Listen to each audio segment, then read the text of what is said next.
Isoratra ianao manjoy ny fahita lavitra matv amin'ity rivariva ity atao anatin'ny fandarana mahery indray isika fandarana izay hoezahana hanomezana anao ireo vaovao misongadina teo amin'ny sehatra ny fanatanjahantena tamin'ity herinandro ity. Hoentsika manomboka ny fotoana ary dia mahakasika ny baolina kitra sokajy zandry nampitondraina ny anarana hoe tournoi des champions ny ekipan'ny All Star sy ny EPN no voasitra ho tompon-daka tamin'ny fifaninanana baolina kitra ny karakarain'ny orinasa Cornitsa sy ny Fossa Junior fifaninanana izay nifarana tamin'ny fomba ofisialy teny amin'ny Urban Futsal Landraharo Itolakandro.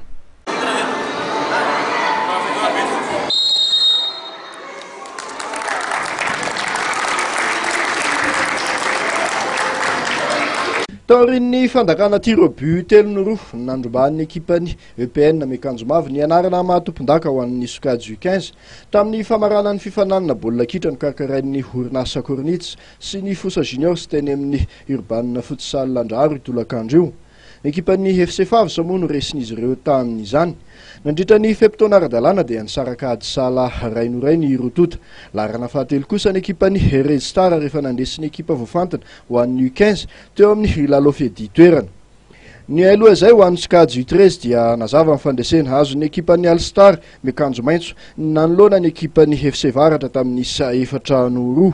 Larana fahatelo an'ity sokajy latsaky ny 13 taona ity ny ekipan'ny FC Bayern rehefa nandavy ny ekipan'ny FLF2 Zay.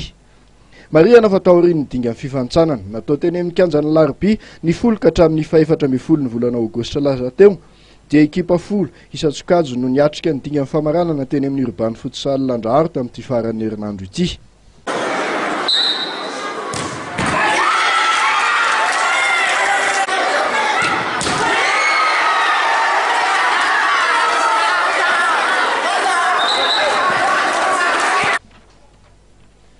Ireto ekipa tompon-daka roa ireto arak'izany no andehan'ny Mahajanga hiala sasatra sy iofana manomboka ny 30 Aogositra ho avy izao araky ny fampanentanana nataon'ny mpikarakara.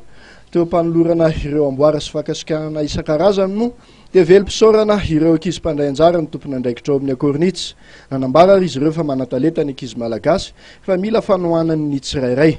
Akoatr'izay dia fantatra ihany koa ireo ankizy 10 voafantin'ny teknisianina ka hiditra ao anatin'ny sekolim-baolina kitra Sonae Football Academy.